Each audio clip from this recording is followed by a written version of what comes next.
you are told this workshop is about helping you to help people to move from their area of comfort to a better place which they don't know about. And to make people move from the area of comfort to a new place is very, very difficult.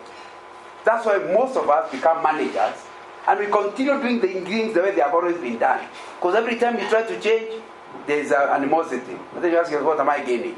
If you do the things the same way. After 10 years, you finally are promoted, but there is nothing that has changed. You are doing things the same way. You know, when you try to change something, they say, but that's not the way you have done it here. As if that's a good enough reason why things should not change. Says, but even my grandfather did it that way. Now, so transformational leaders are leaders who do not continue running things the same way. My friend is in construction, and there are ways of doing construction. But if you are a transformational leader, you can actually do it differently. But it will be very uncomfortable if you do that. I'm sure you have heard the story. You have heard the story of high jump. I started the first time I went to a class of 1958, and I can remember the way we were taught how to jump. And if there is a high jump, of course, as a small standard one child, you just got what is done. You jump. And so hardly anybody could jump more than 6 feet. And for the next many years, right up to the 70s, everybody jumped the same way. Then a guy came and said, surely, because nobody could jump more, I think 6'3" or something. Can't remember the figure. He said, no, that's not the way to do things.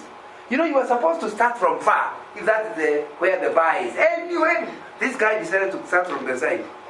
And he came like that, took his legs up, and he cleared. He broke the world record. From then onwards, nobody jumps our way anymore. They all go from that side. Am I right?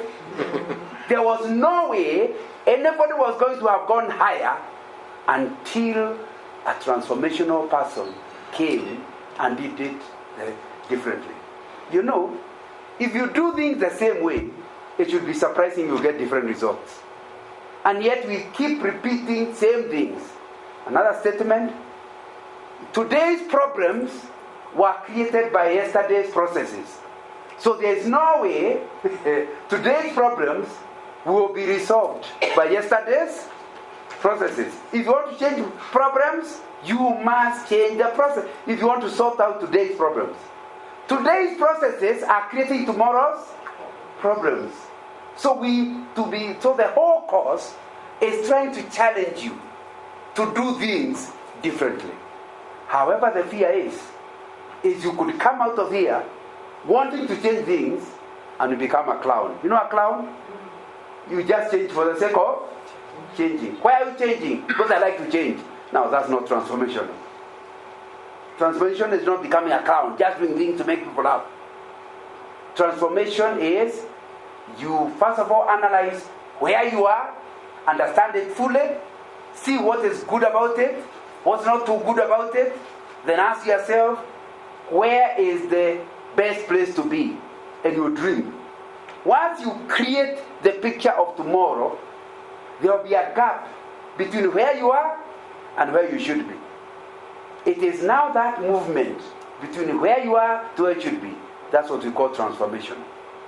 And so when you take a new job, you must always first of all analyze it. It's not right in the first 3 months to change anything. You must understand it fully. Then once you understand it, ask what, for example, this piece of land is producing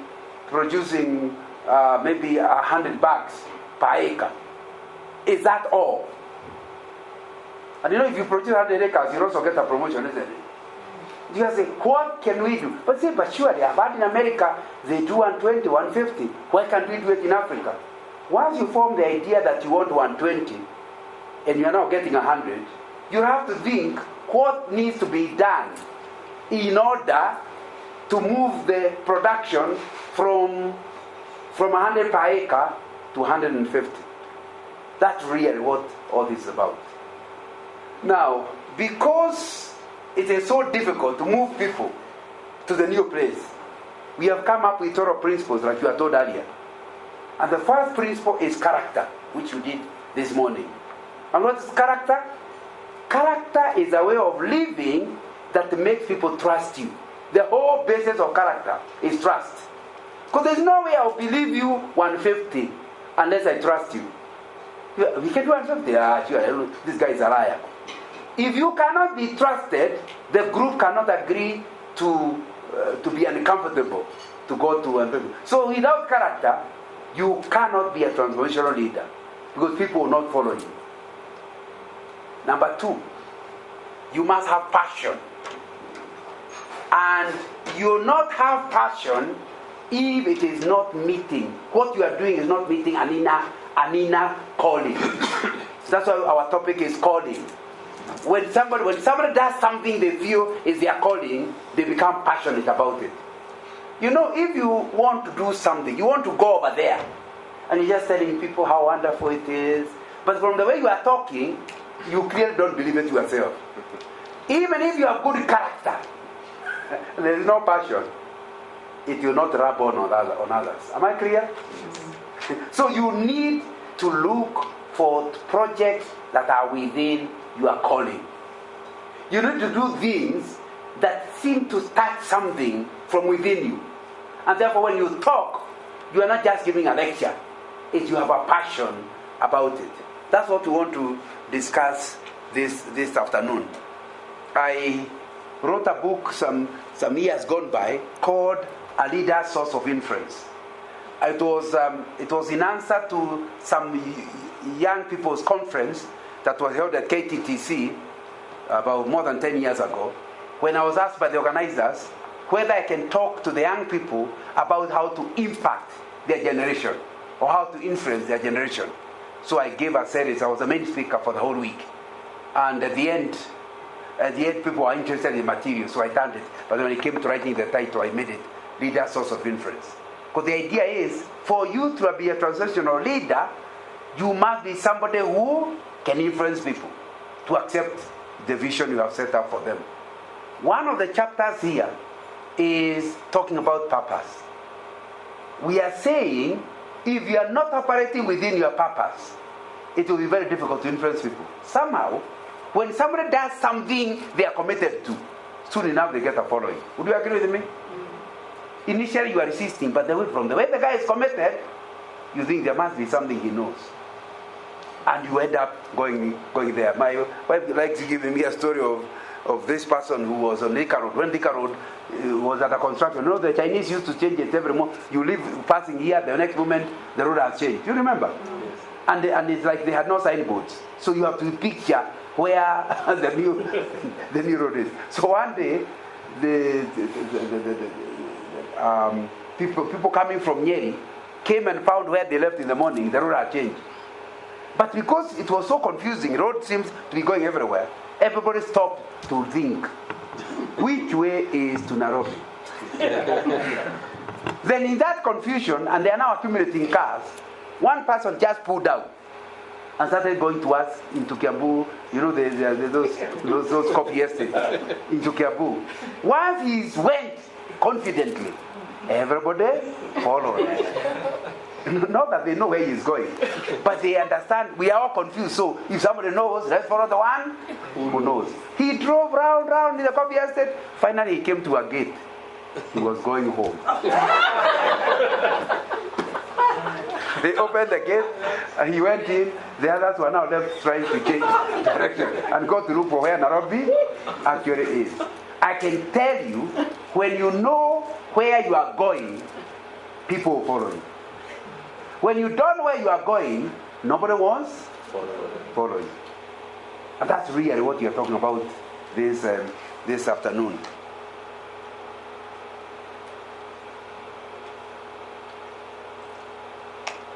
We will be defining calling. We'll look at the types of calling. We'll look at characteristics of people who you can tell from the behavior they have a call. We'll look at success versus significance. How do they compare? We'll look at barriers that stop you from discovering your calling. We will look at useful questions that can help you identify your particular calling. then you are going to look at your personal life values that help you to operate within your calling.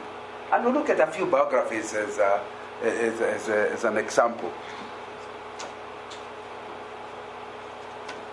Somebody called Tagore says, I've spent my days stringing and unstringing my instrument, for the song I came to sing remains unsung.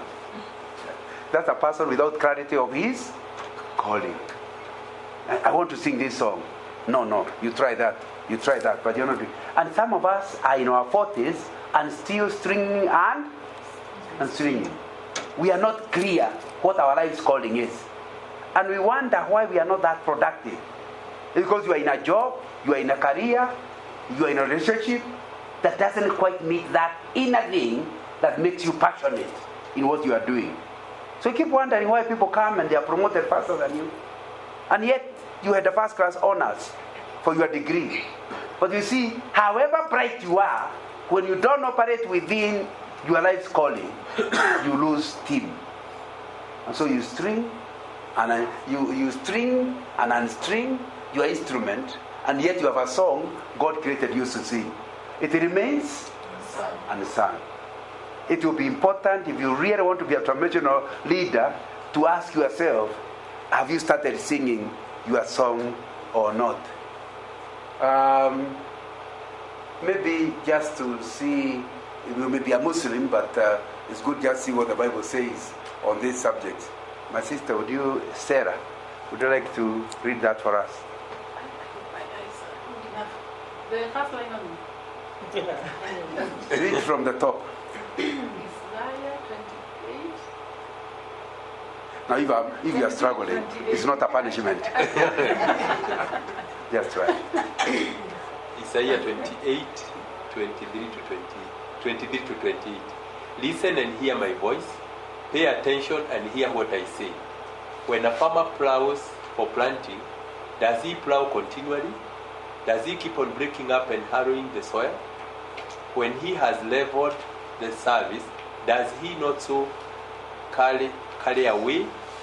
So carry away and scatter cumin?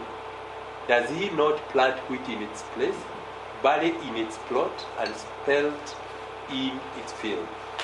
His God instructs him and teaches him the right way. Caraway is not threshed with a sledge, nor is a cartwheel rolled over cumin. Caraway is beaten out with a rod, and cumin with a stick. Grain must be ground to make bread, so one does not go on threshing it forever. Though he drives the wheels of his threshing cart over it, his horses do not grind it. All this also comes from the Lord Almighty, wonderful in counsel and magnificent in wisdom. There are several products there, isn't it? We are learning how they are planted is different.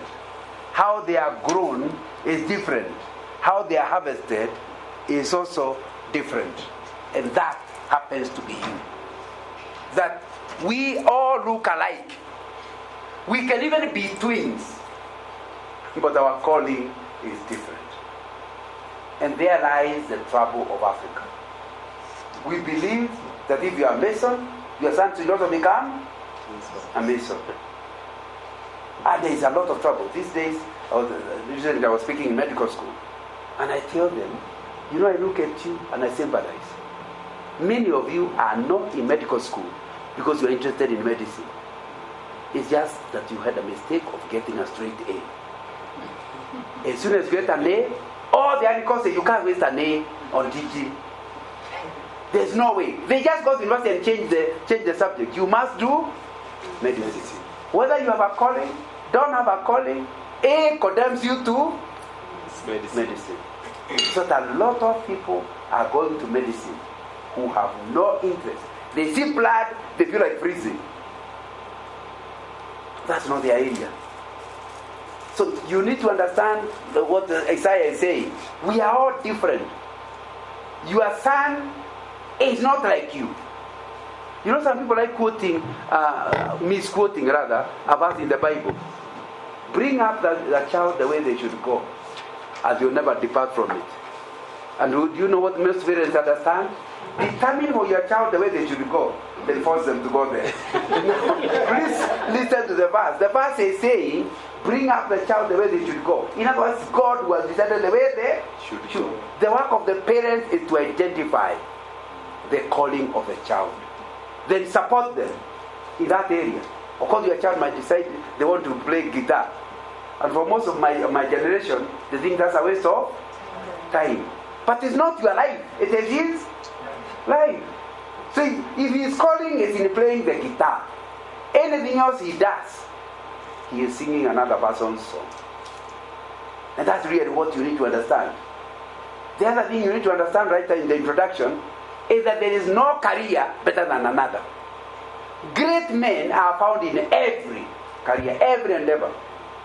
You can be a sweeper, but you sweep so well, you become famous for sweeping. Every contractor is looking for that parapet or something that somebody began for sweeping. And they say, hey, your house looks terrible. I wish you could call parapet. Then all of a sudden somebody is getting richer and richer. All because of sweeping. Am I communicating? Yeah. It doesn't matter the career you go to. Once you are operating within your calling, chances are you are going to do it so passionately, you do it excellently, it will attract people towards you. So you can put somebody with an A to medicine and they just become mediocre doctors because they are not operating within their calling. So do not sit there imagining that you can determine for your child the way they should go, because they are different from you. Their calling is not your calling. And when you force them, it's very unfair for parents. We are very unfair. Because if you force your child to do something, then after that you die. Now he will suffer without you being around. Am I right? Because if you die normally, you must die earlier than him. Am I right? He will be doing something wrong. And even initially he was doing to please you, but you're not there. I'm in my 60s, my mother is already gone. And she didn't die young, she died in her 80s.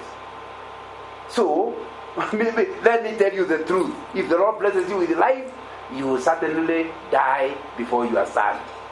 So be sympathetic with him. Don't ask him to do anything to please you. You will not be there to be pleased. You will be long gone. Or you want to imagine in the grave, you can tell what your son is doing. There is nothing either in the Quran or in the Bible that tells us the dead know what we are doing. So it's important to understand that even you should not be doing things to please your parents. You should be doing things that resonate from your calling. And you end up three things: enjoying it, because when you do something within your calling, you enjoy it.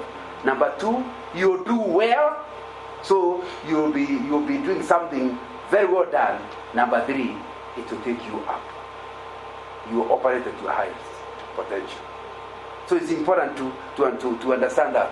Now, when we talk about calling, we are talking about a strong inner impulse towards a particular course of action.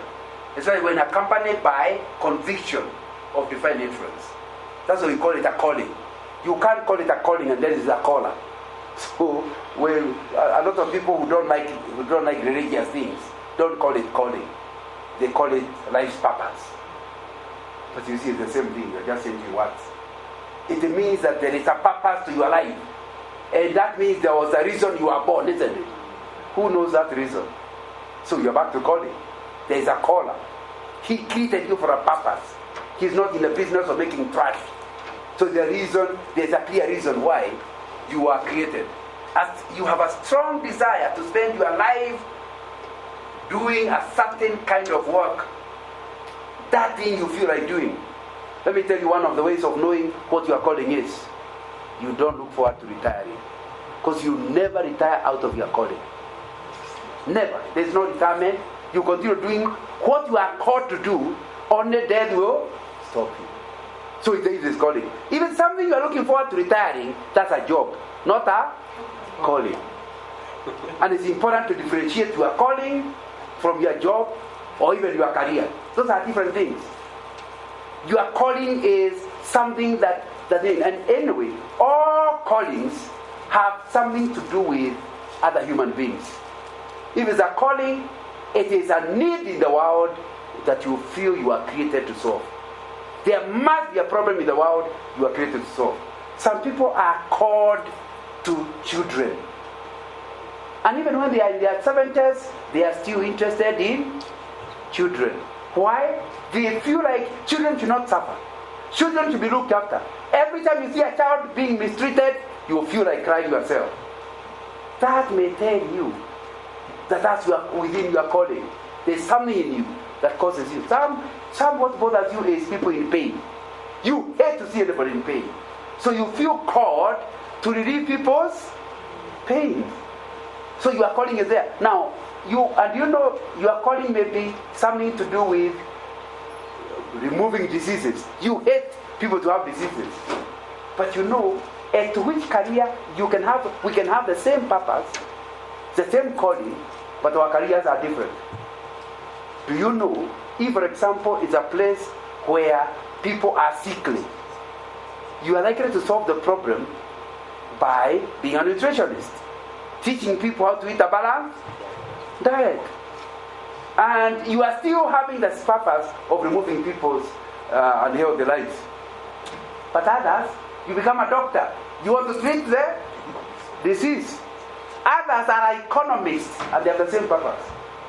The economist teaches people how to increase their level of income so that they can get flowing clean water, and therefore they don't get waterborne diseases.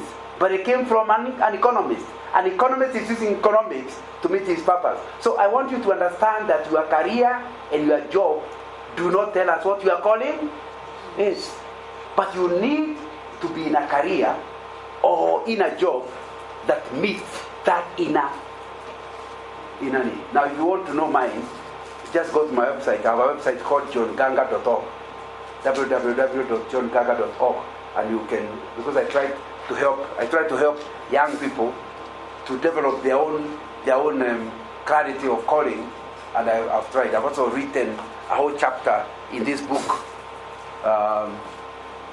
Christian Professionals. It's a chapter on how to discover your life's purpose, as a way of trying to help. Because I believe if you don't discover your purpose, you are likely to never enjoy your life. I keep telling people, once you know your purpose, a lot of things are sorted out. You are a young man, you have discovered your purpose, you take a girl for a date, and within the first date, you can tell you're going different directions. Because you can tell she wants a green card. You are calling it to go to Saudi Arabia. Now, there's no need of wasting another date. So it sorts you out very, very easy. You have no problem. But when you don't know your purpose, or you will keep taking somebody for a date because you are not sure where you are going. It's important to understand the same thing with the job. You have a lot of jobs to choose from. The way to choose that job is to know which of the job is going to help you to fulfill your purpose. So you're not drawn by every job because of the salary. So it's critical to get to understand your purpose. Very, very important.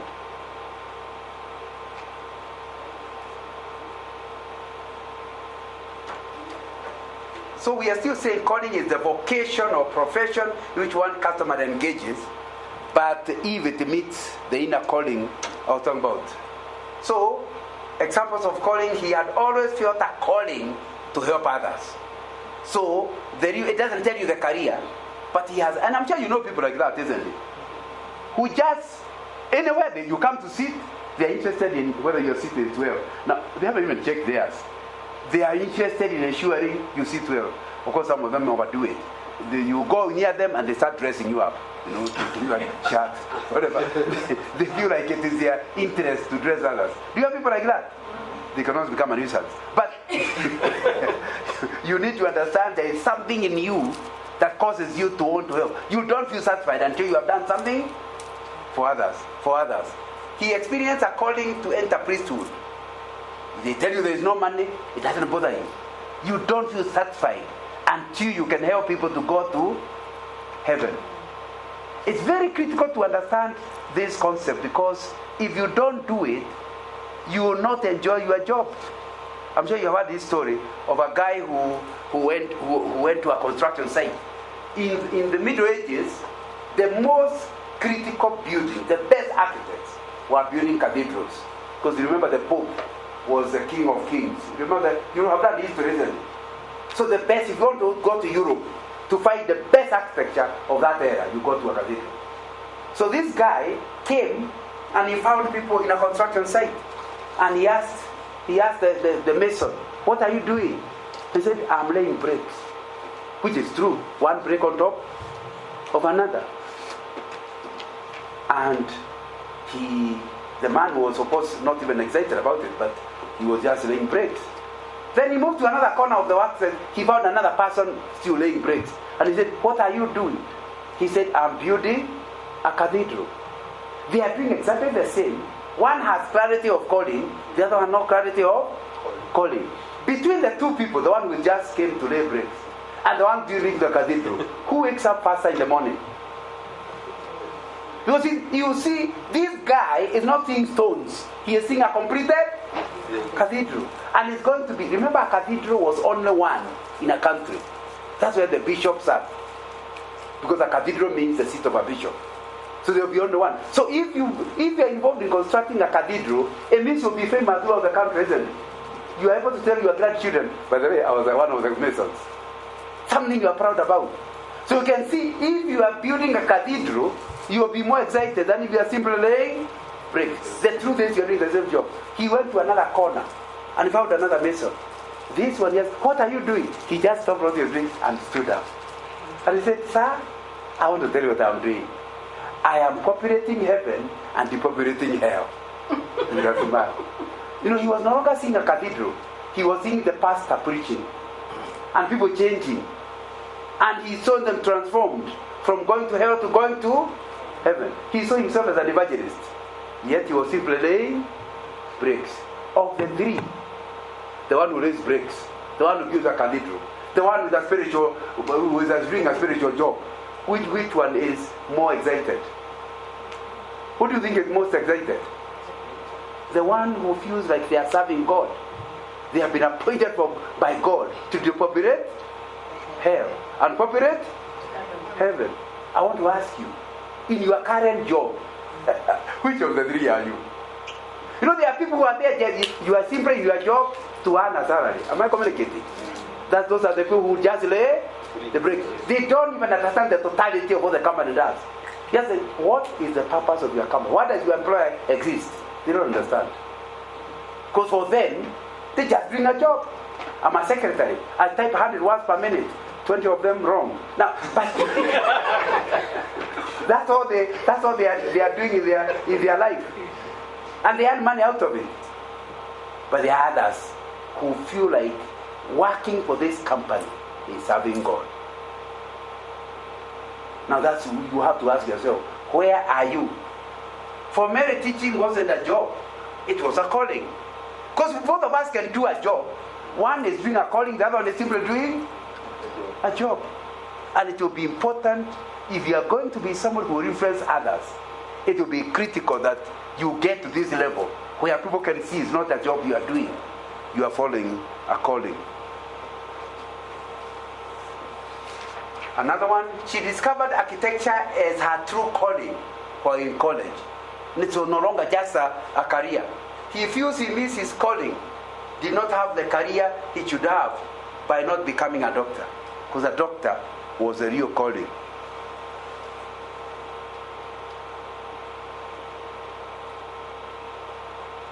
So we have two types of calling when we talk about being called. It can be the general calling, and the general calling is all human beings are called to that. And then there's a particular calling, and the particular calling, your calling is not my calling. But there's a calling which is expected of all of us.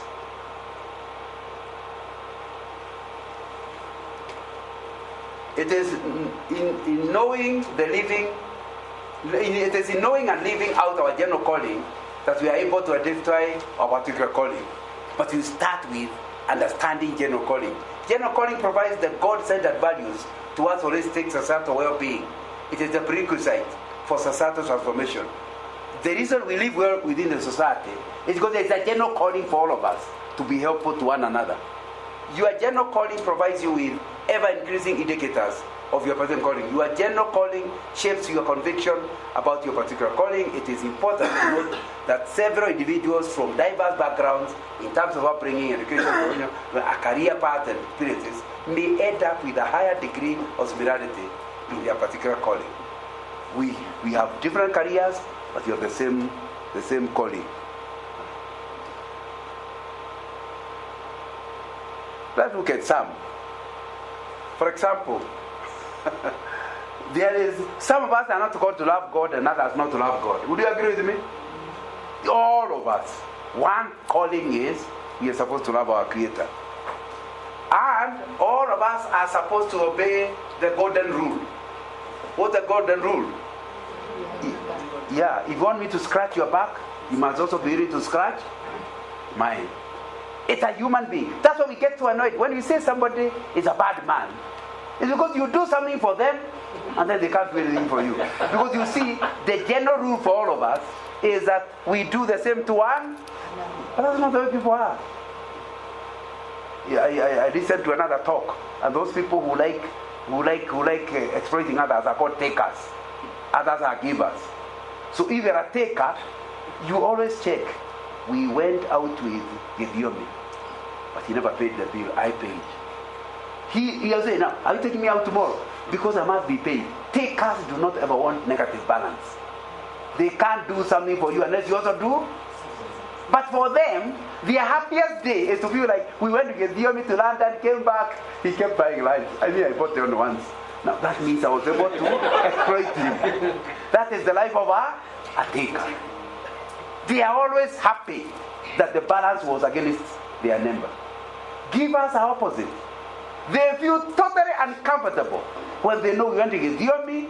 He bought 5 lunches. I bought only one. I feel injected. And they hate to be outgiven. Something in them makes them want to give. Those are givers. But of course, the best part is the one who are giver-taker. They give and take. For them, there is a balance. But unfortunately, not all of us are balanced. Some are givers. I don't want to do an altar call. I don't want to ask you to put up your hands. Who are takers and who are givers. But after some time, you can tell people, if you're a taker and you are married to a giver, you really enjoy it. they never seem to mind. Because the happiest moment is they outgave you. You know, they are the ones who made the bed in the morning. Then they went and made the tea. Then they went and now, sure, the whole day they feel that this woman, I have really taken advantage of her. I have given her everything. That's a giver. A taker even wants to be strategic. If the last person is the one who makes bed, they shoot when they see the other. They shoot out so that they are not the ones who make the bed. Now, what you are saying is you need to understand the golden rule. Is a call on everyone. Do unto others as you want them to do. That's a calling. And when you don't do that, you'll have difficulties in your relationship. The golden rule is what makes your marriage stable. The golden rule is what makes your children loving to be with. The golden rule is what creates teamwork. There is no teamwork without the golden rule. It's our calling. But this is a tougher rule. It's called the platinum rule. You know, platinum is more valuable than gold. So, if you are operating at the golden rule, you are not at your highest level. And remember, you are looking for transformational leaders. You must operate at the platinum. And what is platinum rule? Love your enemies. That means when somebody does something wrong to you, you are like Jesus. Forgive them. They don't know what they are doing. Somehow you are able to accept them. Obviously, you can only be a giver if you operate like that, not a taker. So the platinum rule is the rule that Jesus taught. You know, a lot of people just remember the golden rule, but he taught the platinum rule. You do to enemies what is good. Can you imagine if what would happen in our community if you operated I'll be coming back to that issue. The next is Stewards of Creation. My next book, which will come out in the next 2 weeks, is a leader as a steward. The understanding that the gifts God has given you are for the good of others, not for your own good. I argue in the book, there is no fruit tree that has ever eaten its own fruit. Just go around the Muru around December. You know those plums? Everywhere? They just fall. If you don't pluck them, they just fall and rot. Because the tree does not eat its own fruit. The joy of a plum tree is to be exploited. Now you need to understand, even as steward, you don't need your own gift. Your gift is to benefit others. And when they benefit, you feel nice. That's what you are talking about. That God be good stewards of creation. You need to see whatever God has given you. You are responsible for managing it and using it in a positive way. You know, when you talk about loving God, it's because God is kind. God is compassionate. God is merciful. God is gracious. And the response to that, should you love it? Should be you loving Him? He is forgiving. He is patient. He is just. He liberates. He empowers. He transforms. So if you want to be like God, that's what you should be like.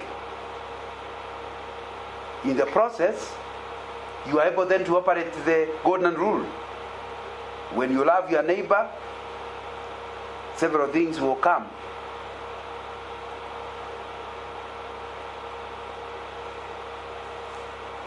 Love your neighbor, you want him to have education, income, health, justice, shelter. That's what you desire for them. I was in Addis Ababa last week, and I was talking to an Ethiopian who is very proud. They have knocked down most of their slum areas and built something they call Codicronium, which is just a block of flats. And the people that were living in the slum are the same ones who live in the big place. Now, that's what they have been trying to do in Kibera for I don't know how many years. So for more than 25 years. The first block, they started the project in Majengo. Majengo was the first place where we went and knocked down the mud houses, put them up, and I thought, what a wonderful. I was then a director of National Housing Corporation. And I was very proud. I can remember as directors, I was visiting that into the place, and I said, how wonderful. This is what makes me feel nice to be a director in this corporation. But within no time, the project died, isn't it? Some problems were money now. You see, that's not bringing money to national housing. You know, when you build the other ones, you sell quickly, you make money. This one, you have to, first of all, you don't make a profit. But the joy of seeing a person in a mud house enter the house. And it was so well done, the architect decided such that one bedroom and one sitting room are actually on their own. The other bedroom is on its own. So you rent this one, and the money they gives you will be enough to pay for the whole house. After a number of years, this rent will have paid for the house. Now you have that house as your own extra income. Doesn't that sound wonderful? That's what it means. What you're talking about loving your neighbor. It is thinking about how to bring them up. What can you do that will make them better? So, but of course the trouble came that the first people we put in, even by the time I think we are going to visit one of the block houses, you realize none of the people living there they just came for 1 month and disappeared. Because this money from this room is so attractive. They felt, if I give this other one, I'll be rich. Back to the mother house. And I'll get all the money. And some of them started trying to sell them. To sell the whole house. So they can get millions now. And go back to the slum. And so basically you have a challenge of that. But these are the things you're talking about. This is every one of us. Remember talking about the general calling. All of us are called to be careful about our neighbors. Are you aware? If you get rich and your neighbors are poor, you can't sleep at night. Am I right? Because you're always thinking, what are they trying to steal? But when your neighbors are rich, and that's one of the problems of Nairobi. I met young people and I keep telling them, when you buy a plot in a place, don't be the first to build. Because you might build a wonderful house, then the others dream a slum, build a slum. The value of your house, down. Your rent is down. That's why people go to estate. Or what is being called, what they're calling it? Gated community. So that all of you are equally poor or equally rich. Because when you don't do that, so you must do something to ensure all of you go up at the same. It's the same thing with your brothers. If you get educated and your brothers are not educated, you are sure you have regular visitors, isn't it? Coming for handouts. But if you educate your brothers, within no time, they will not come to you. Because they are also having their income. Am I right? So that's what you're talking about. You are called to help your neighbors. And your brothers are your neighbors, if you didn't know. But you also, the platinum rule is saying, love your enemies. What would the world look like if individuals, communities, and nations decided and pursued the best for their enemies? Southern Sudan would not be where it is now, isn't it? It's a real menace. But let's now go to particular calling. It is important to know that several individuals from diverse backgrounds in terms of upbringing, education, professional development, career paths, and experiences may end up with a high degree of similarity in their particular calling. We saw that earlier. If you really want to see your calling, look at, understand the investment of life, understand the brevity of life. Know yourself, know your gifts, talents, and abilities, and know your unique calling. You see, if your life does not matter, you can waste it, isn't it? You know, that's one of the things I really fear. We keep telling people, young people, you are the leaders of. That means today you can play around. Because you're not the leaders of today. Your today has not yet come. And I keep telling them, that's a lie. Do you know even nursery school? You come home and find your nursery school child speaking that language. Why? Because the leader of the class influenced them to speak that language. Or you didn't know they are leaders in nursery school? They are not leaders of tomorrow. They are leading now. And if you take your children to a leader who is damaging, they'll also be damaged. None of us is a leader of tomorrow.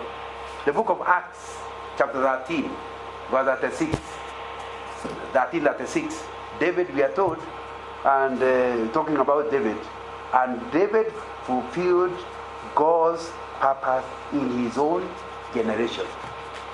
In other words, you don't lead the future, you don't lead the past, you lead your generation. And you are created to lead your generation. And since your generation not tomorrow, your generation today, you are still leading it today, isn't it? So you need, in fact, they say clearly, if you haven't discovered your leadership skill by 20, you might never discover it. Again, I have a chapter in this book on youth, saying that, and I did a study of a number of people who made a difference in the world.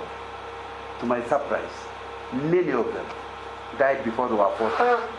Tom Mboya, up to today, we are talking about Tom Mboya. I can still remember Tom Mboya coming in 68 to be the guest of honor in our high school. And he talked. You couldn't believe it. When I later heard he has never been to anybody university, you couldn't believe it. He never went to a high school or university or things like that, but he was so bright. And he's the one who wrote our sessional paper number 5 on African socialism, which is what Kenya was supposed to be following before the new constitution. But he did all that and left all that impact and was dead by the age of 39. They say there would be no Obama without Martin Luther King Jr. Would you agree with them? Yet he died before he was 40. He was only 39. I can go on and on and on to mention. So you need to understand clearly that you must understand the investment in life. Your life is important. And the brevity of life. To start assuming you'll die at 80, where did you enter into a contract with God? You need to understand you have yesterday and today. Tomorrow is in God's hands. So you must for you to really operate within your calling, you have to understand the time available is now. Brevity of life. Know your gifts, talents, and abilities. There are some who don't know. They are still struggling to do things they are not good at. You know, you feel like, oh, I'm the best runner, and yet you're always a tail. Now, admit it. That's not your area of calling. You know, when you travel in the world, they keep saying, you're a Kenyan, you can run. I tell them honestly, no. Let's be honest. Not every Kenya can run. But all of us have strengths. We have talent.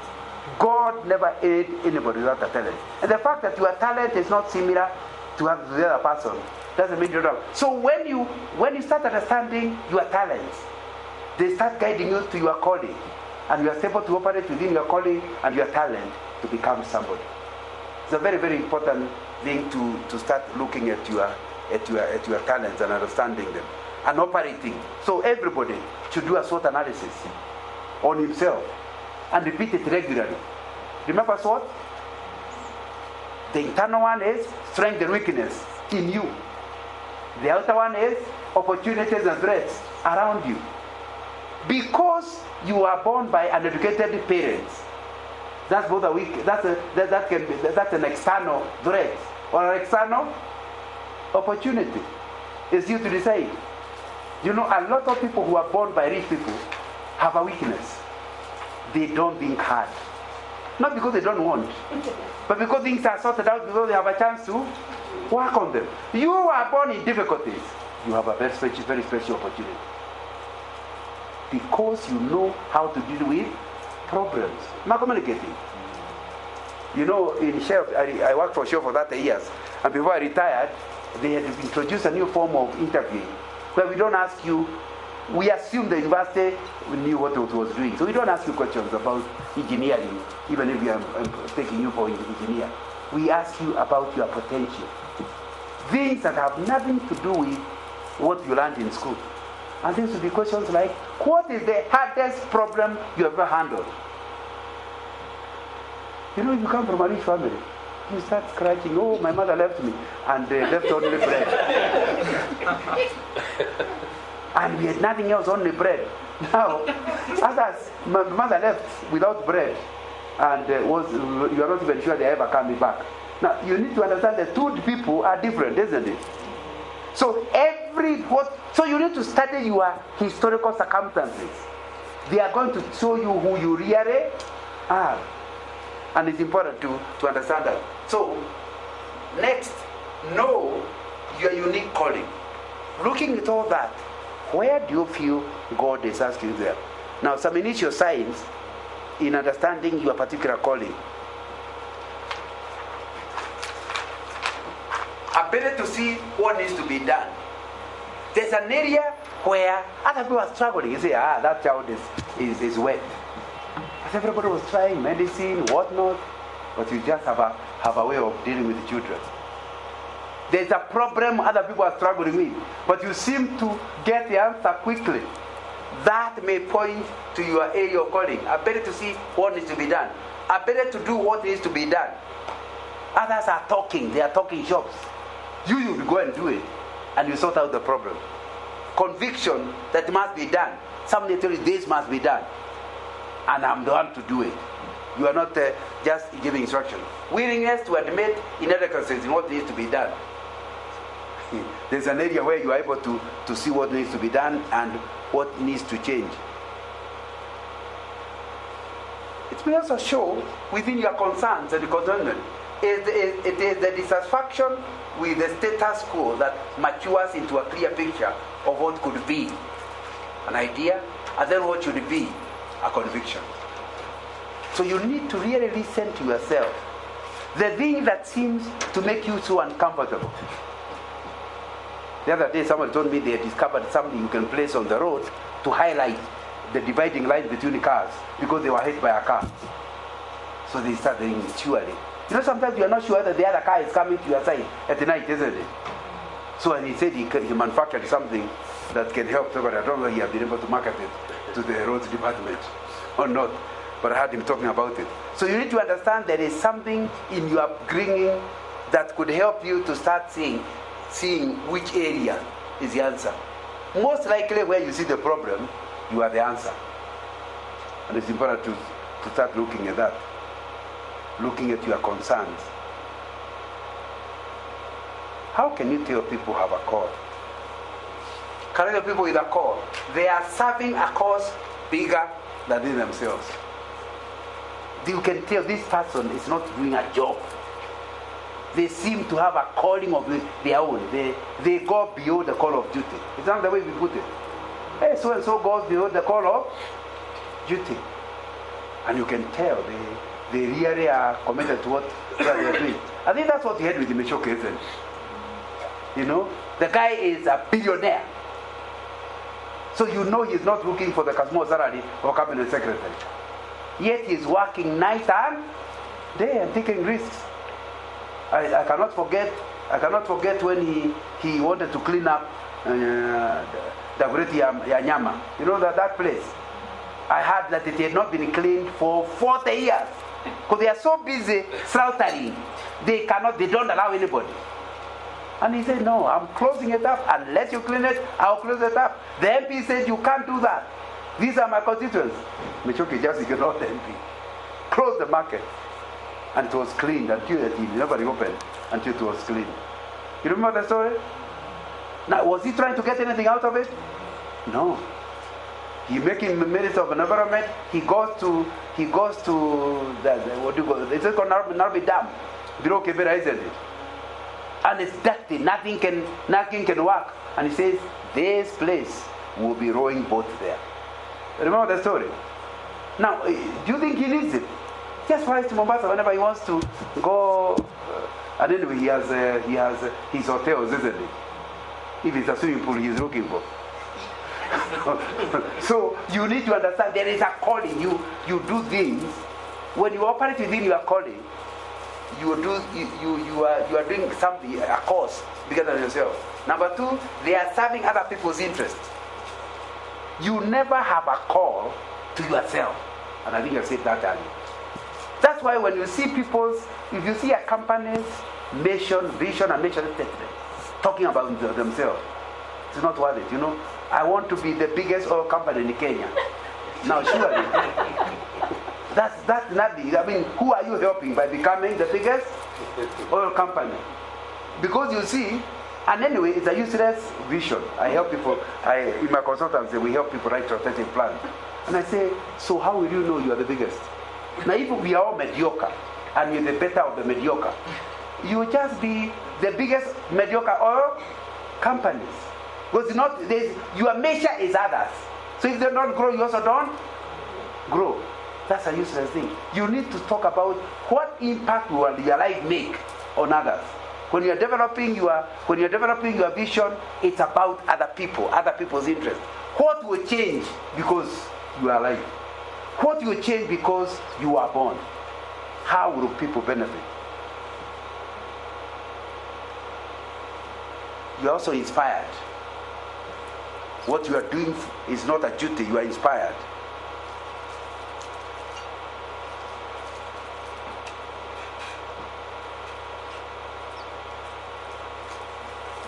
They also have a passion, and I think I've talked about that quite a bit. They have a passion. They have motivation. They are infectious. They have a sense of direction. When you're in Thika Road and not sure where you are going, they get their way home.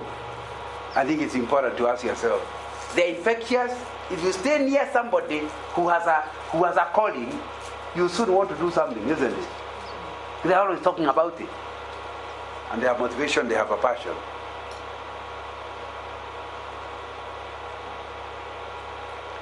And the way of putting it, they are single-minded. You keep wondering, don't they know they are making money in Rift Valley? But they're tied up where they are. They are happy. They are not looking at other issues. They are single-minded in what they do. They have sense of purpose. So therefore they get true success. But what is true success? Success is measured by the value we add to the lives of others. You know, that's why I say with people when they say so and so is more successful than so and so. You see, to be a success means to fulfill your life's calling, isn't it? So if I don't know it, doesn't mean anything. For example, I may be a billionaire, but I don't have no sense of contentment because what I'm doing, I'm making more and more money, but I don't feel satisfied with it. There's something else I'm called to do, and I'm not doing it. That's why you can't say one person is successful and another is a failure unless you sit with them to find out what is their calling. It's Steve Covey who said, don't call somebody a success because they are up higher up the ladder. They may have put the ladder on the wrong wall. So you are all climbing, and you feel, oh, me, I'm on the second. They are so far high. When they reach the top, they look at it and say, yeah, he's not where I wanted to go. You have to come down, carry the ladder to look for the right wall. You, who was way down on the right wall, 50% of your time should not be in climbing. It should be on identifying the right wall. And it's important. So you can't compare because the guy may be high, but has to come down. So are you on the right wall? Or you're just simply busy climbing, trying to beat others and to do better than them? True success is not determined by how much money you have. Possession. Because you may have possession, that's good. But if you are not meeting your inner calling, you'll still be lacking contentment. Prestige. Possession is money. Prestige is fame. People think you are great. But how do they think? Inside, there may be trouble. Prestige. But sometimes it's power. You are powerful. But that doesn't mean you're a success.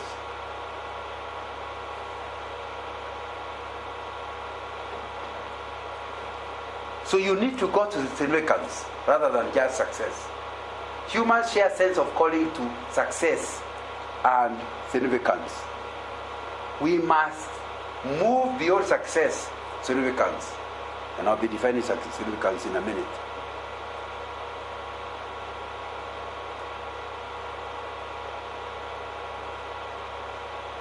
Successful people love the status quo. I have reached, I have arrived. But significant people can't alter the order of things fast enough. In other words, they don't arrive. They are always trying to get better and better. Because their interest is the legacy they will leave. But successful people, hey, I'm the richest guy in Africa. At that point, I still remember 1968 when Martin Luther died. I know when he died because, although I wasn't reading a newspaper, one of our teachers was a black American. And he came to the parade ground and cried tears. We have never seen a grown-up cry. In Africa, adult men don't cry. So the guy, how I could die. We asked him, the voice in the parade ground, how can he cry? So he explained. So we had to learn about who Martin Luther King was. Yedakere died. Martin Luther knew he was taking a big risk, isn't it? But he wanted things to change. He did not want his children to go through what he wanted to go through. Success is, he already had it. He had a PhD, I think by the age of 24. This is what we call whiskets.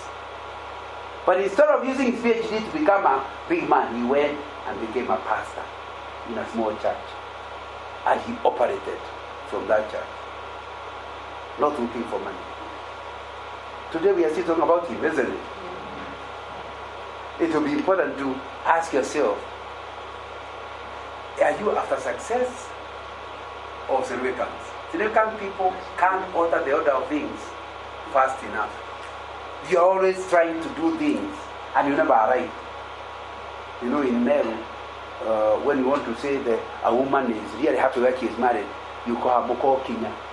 Somebody who has arrived. Now, that's a dangerous thing. The arrival mentality means she may not do much in that home.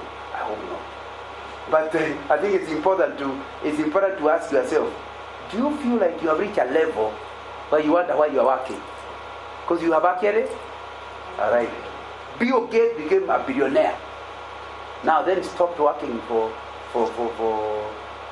his company.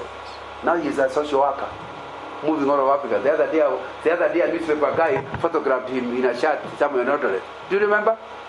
Then a friend of mine saying they met on a farm in Tanzania. He's a social worker. That's what's making him big. But he's already a billionaire. So it's important to ask yourself, what are you looking for?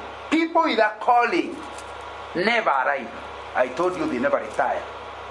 They just die doing what they are called to do. Success without significance is hollow. Significance without regard to success is unremarkable. And success through the pursuit of making significant contribution is the only success worth having. When you make an impact on others, that's really what you and of course I'm not old myself, but as you get older and people meet you and talk about things that you said 40 years ago and what happened, it just makes your day. Would you agree with me? So you need to understand your success by stepping on people, rubbing them up, and you still reach the end. When you come down, you have nobody to talk to.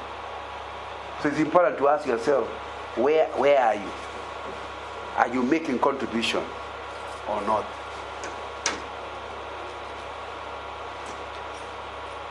What makes us not know our calling? What makes us not know our calling?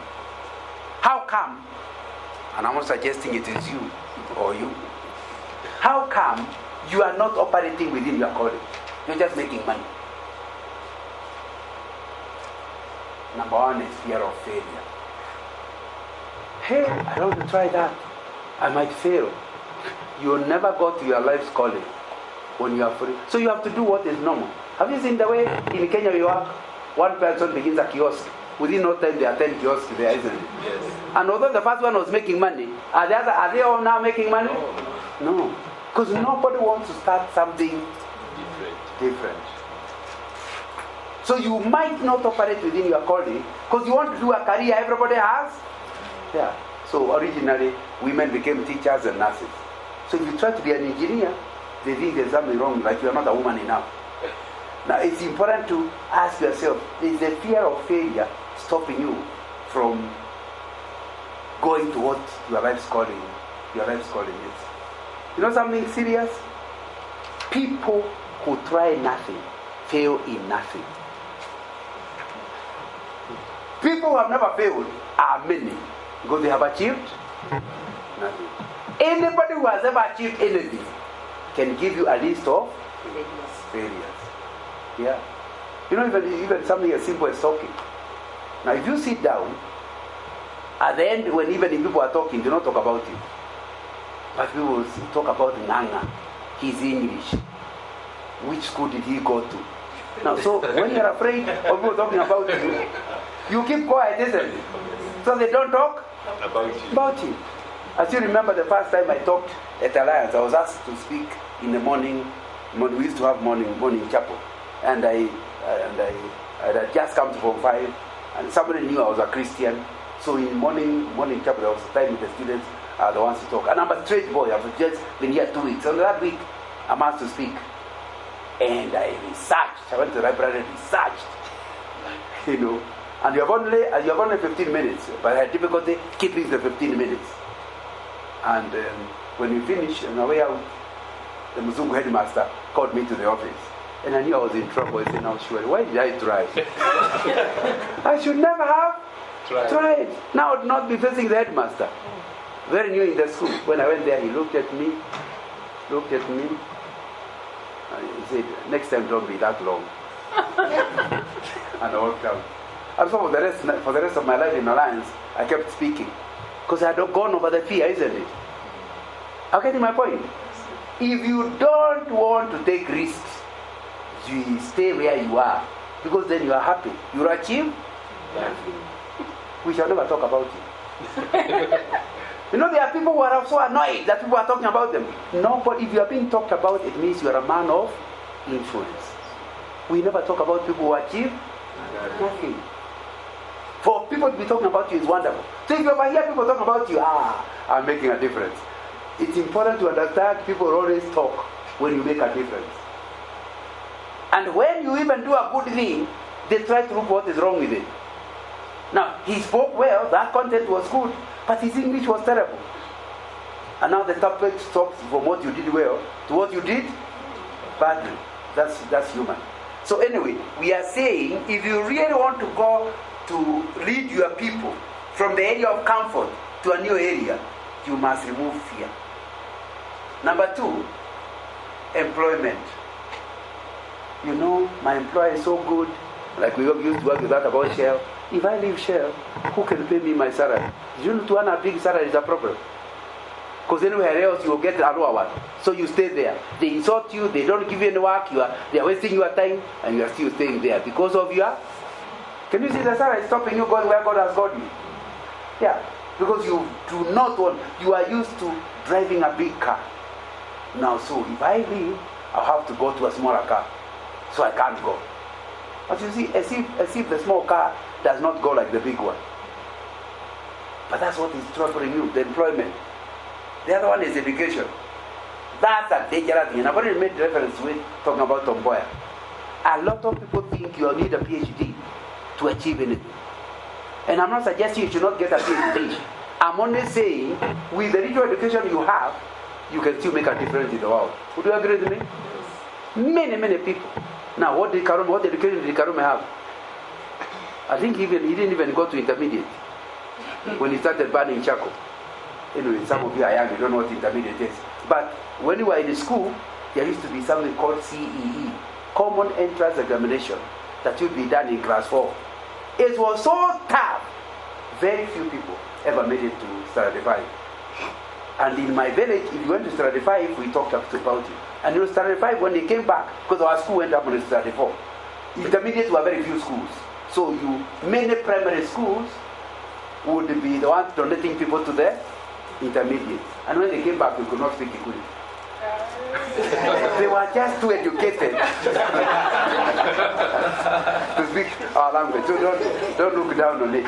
But Karume, I think, was a CE dropout.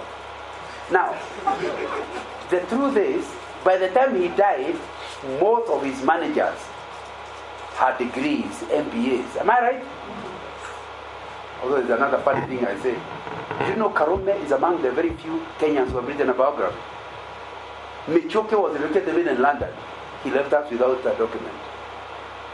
And many other rich people, educated, famous, have left us. But Karume, as uneducated as he is, he left us a biography. What I'm trying to get you to see is, the education you currently have is enough to make a difference in the world.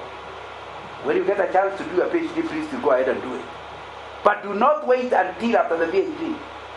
Start doing what you feel you are calling for. Education should not limit you. And we now know enough number of people who have gone higher with or without education. Another barrier,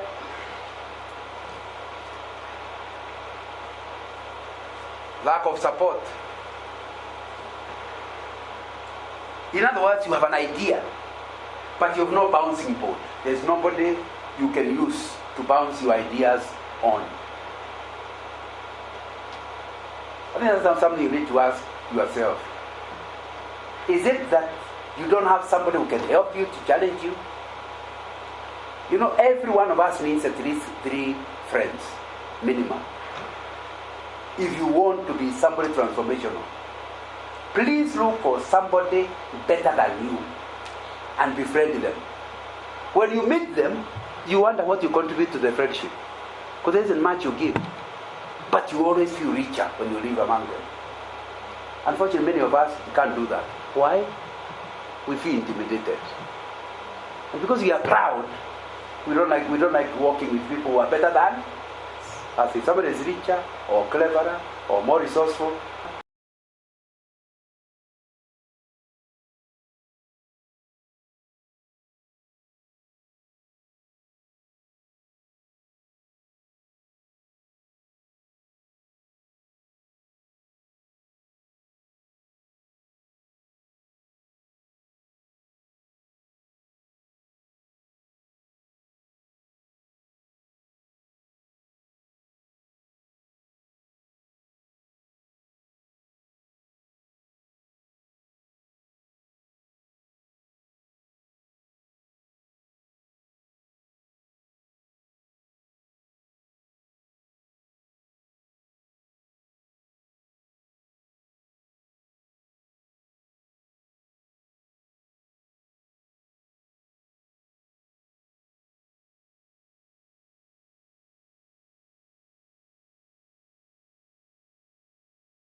That is